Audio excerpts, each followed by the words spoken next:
Sore ini sengaja kita kumpulkan seluruh ketua SPPI se-Pati.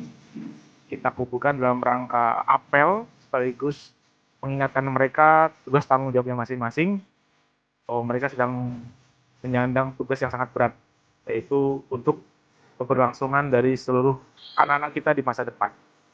Harapan saya ke depan, dari beberapa penekanan yang saya sampaikan tadi, bahwa mereka harus mengikuti SOP yang sudah dilaksanakan, jangan sampai ada kendala di lapangan, sehingga tujuan mulia dari MBG ini bisa diterima manfaatnya oleh seluruh anak-anak.